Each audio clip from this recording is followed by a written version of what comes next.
प्रिय विद्यार्थियों, DSS online कक्षा में आपका स्वागत है। मैं हिंदी अध्यापक हेमवती नंदन सिंह। जैसा कि हम सभी जानते हैं, हम लोग हिंदी व्याकरण का अध्ययन कर रहे थे और हिंदी व्याकरण में आज हमें पढ़ना है विकारी शब्द संज्ञा।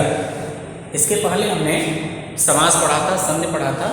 अब जो है विकारी शब्द के अंतर्गत जो संज्ञा, सर्वनाम, क्रिया और विशेषण आते हैं, अब उसका हम क्रमबद्ध तरीके से अध्ययन करेंगे, जिसमें पहला है विकारी शब्द संज्ञा। तो संज्ञा, इसमें हम पढ़ेंगे क्या? संज्ञा का अर्थ, संज्ञा की परिभाषा और संज्ञा के कितने भेद हैं, और भेदों का जो है क्रमबद्ध तरीके से उदाहरण सहित अध्ययन करेंगे हम लोग। तो इसमें सबसे पहले आपको समझना ये है कि संज्ञा का अर्थ क्या है। तो संज्ञा का अर्थ होता है नाम या पहचान। देखिए, संज्ञा का अर्थ होता है नाम या पहचान,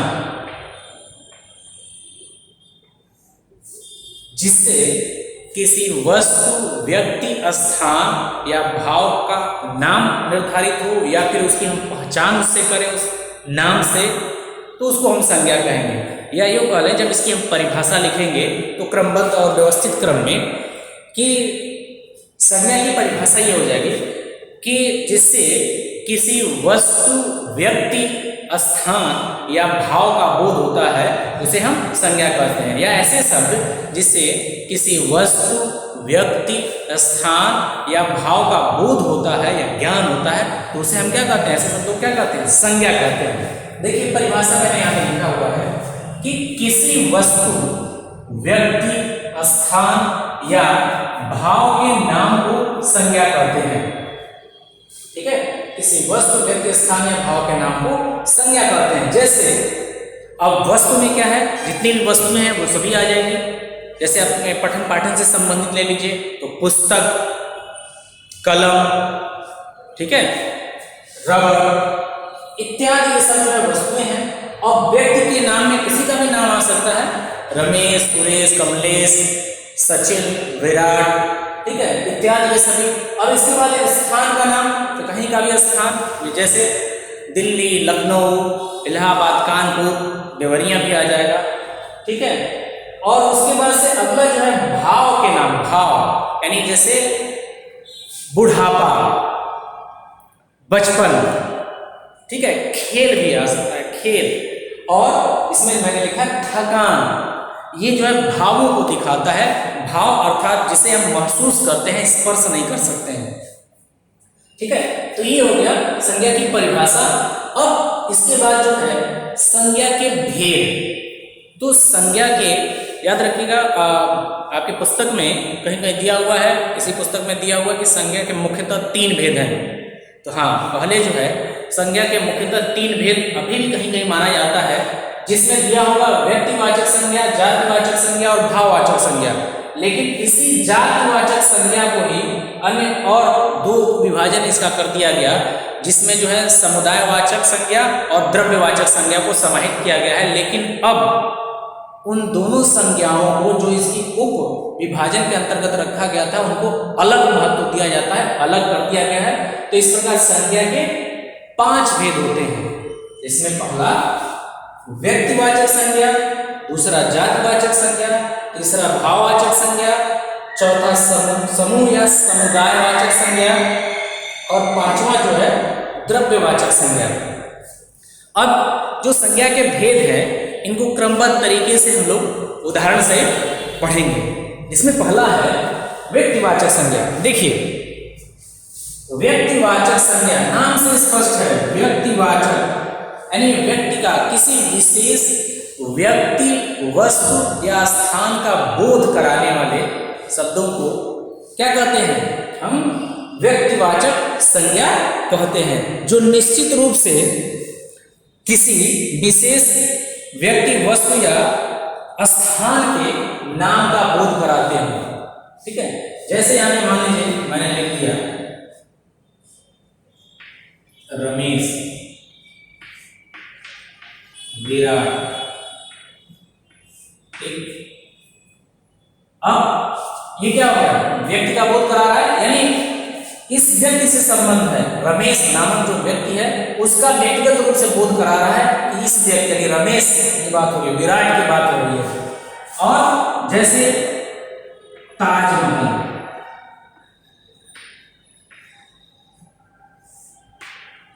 दिल्ली, आगरा इत्यादि,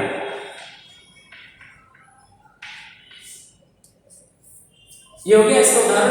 यानी व्यक्तिवाचक संज्ञा में रमेश, विराट, ताजमहल, दिल्ली, आगरा इत्यादि। इसके अंतर्गत हमने क्या पढ़ा कि व्यक्तिवाचक संज्ञा में किसी निश्चित या विशेष व्यक्ति, वस्तु या स्थान का बोध होता है, ठीक है, इसे हम व्यक्तिवाचक संज्ञा कहते हैं। उसी प्रकार जातिवाचक संज्ञा, अब जातिवाचक संज्ञा में क्या है कि किसी निश्चित जाति का बोध होता हो। जैसे मान लीजिए लड़का है तो उसमें लड़कों की जाति है, यानी लड़कों, सिर्फ लड़कों की ही बात हो रही है। अध्यापक, केवल अध्यापकों की बात हो रही है। तो ये क्या, पक्षी, केवल पक्षियों की बात हो रही है, ठीक है। जैसे नदी, तो नदी की बात हो रही है। अब नदी में हम नाम रख देंगे गंगा नदी, तो क्या होगा, वो व्यक्तिवाचक में चला जाएगा, क्योंकि नाम है उसका, हम जो है व्यक्तिगत नाम रख रहे हैं, इस नदी की बात कर रहे हैं। और अगर नदी केवल कह देते हैं तो वो क्या होगा, वो आ जाएगा आपका जातिवाचक संज्ञा में। तो इस प्रकार बालक, अध्यापक, पहाड़, नदी, ये सब जो है इसमें आ जाएंगे जो किसी विशेष जाति का बोध कराते हो, ठीक है। तो ये हो गया। अब इसमें अगला जो है वो है भाववाचक संज्ञा। भाववाचक संज्ञा में इसमें जो भाव का बोध होता है, जैसे बुढ़ापा, थकान, ठीक है, और बचपन, ये जो है मैं यहां पे लिख दे रहा हूं, इसमें आप जातिवाचक में हो जाएगा लड़का या लड़के आ जाएगा, पक्षी, ठीक है, अध्यापक,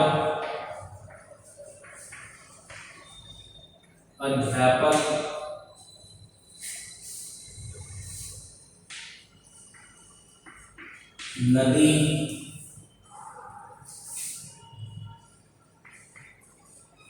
इत्यादि, ठीक। अब भाववाचक में क्या हो जाएगा, बुढ़ापा,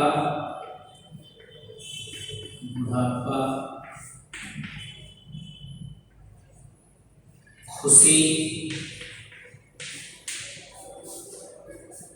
बचपन, थकान इत्यादि।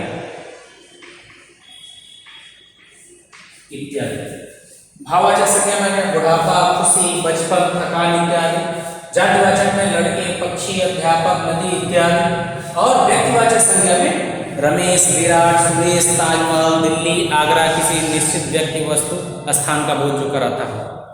अब इसी प्रकार अब हमें पढ़ना है जो अगले दो हैं, जिसे माना जाता है कि ये जातिवाचक से ही संज्ञा के ही तो भेद है, लेकिन अब मुख्यतः इन्हें अलग कर दिया गया है।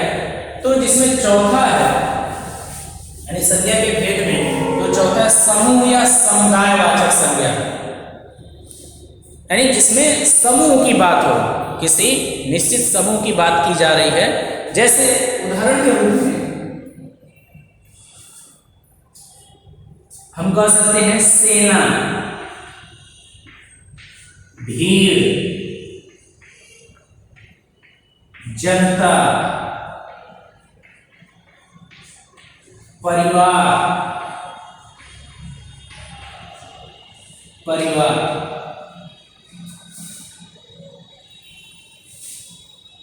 मेला इत्यादि। हाँ, इसमें जो है कक्षा भी आ सकता है, चाहे तो ये भी लिख सकते हैं कक्षा, तो क्लास आपकी, ये भी हो गया समूह का ही हिस्सा हो गया, कक्षा इत्यादि।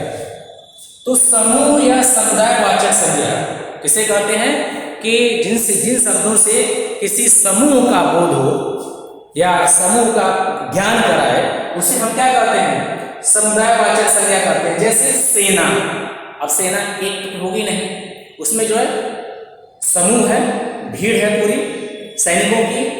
अब उसके बाद भीड़ वैसे ही समुदायवाचक है, यानी जनता का जो है क्या है, समाहार है।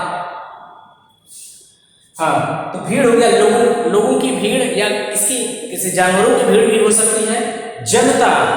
जनता इसमें भी आ जाएगा, ये समूह को संबोधित कर रहा है। परिवार में भी सबकी बात हो रही है, यहाँ भी भीड़ की बात है, या हम वाले जो है एक से अधिक लोगों की बात हो रही है। मेला, इसमें भी समूह की बात हो रही है। और आपकी कक्षा यानी क्लास, ये भी जो क्या है, समूह है। तो इस प्रकार ये चौथा जो भेद है इसका, समूह या समुदायवाचक संज्ञा, इसमें सेना, भीड़, जनता, परिवार, मेला, कक्षा इत्यादि सम्मिलित किया जाता है। अब अगला जो है वो है अगला और अंतिम द्रव्यवाचक संज्ञा। नाम से स्पष्ट है, द्रव्यवाचक यानी द्रव्य का बोध कराते हो, नाप तौल वाली वस्तुओं का जो बोध कराते हो, जिसे हम नापते या तौल सकते हैं, नाप सकते हैं, माप सकते हैं या फिर तौल सकते हैं। ऐसी वस्तुएं जिनका माप तौल कर सकते हैं। इसमें एक चीज आपको याद रखने की जरूरत है कि इसमें गिनती वाली वस्तुओं को नहीं रखा जाता है जिसे हम गिन सकें। अर्थात इसमें ऐसे ही वस्तुओं को रखा जाता है, ऐसे द्रव्यों को रखा जाता है जिसका हम मापन कर सकें या फिर उसको तौल सकें। जैसे सोना, चांदी, लोहा, दूध, तेल, घी इत्यादि। इसमें क्या है, या तो हम उसको मापेंगे, ठीक है, या फिर तौलेंगे कितना है।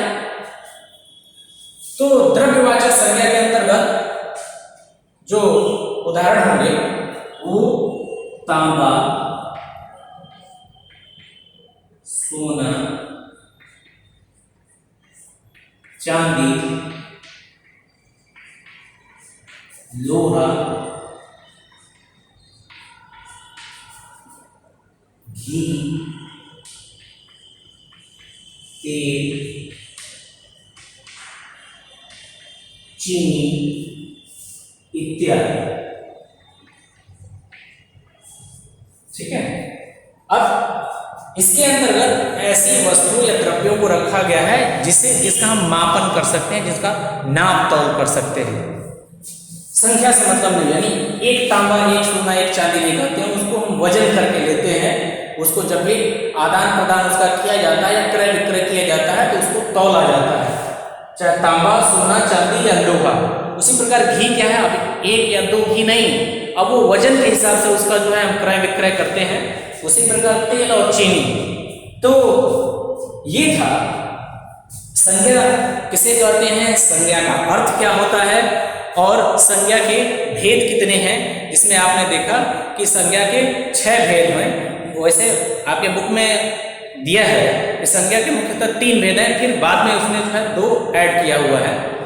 जैसे मैं फिर से बता रहा हूँ कि जातिवाचक जो संज्ञा है, इसी को तो इसका उपविभाजन करके उन दोनों की उत्पत्ति की गई थी। लेकिन अब विद्वान जो है उसे हिंदी जो साहित्यकार हैं या हिंदी व्याकरण के जो विद्वान हैं, अब उन्हें वो अलग करते हैं, उनका वर्गीकरण अलग कर दिया गया है, उन्हें पूर्ण रूप से अलग मान लिया गया। तो इस प्रकार संज्ञा के मुख्यतः कितने भेद हो गए, 5 भेद हो गए।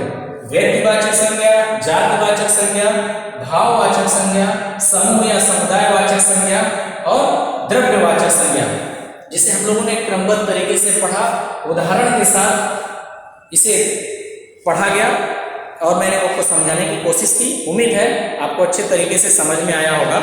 आज के लिए इतना ही, धन्यवाद।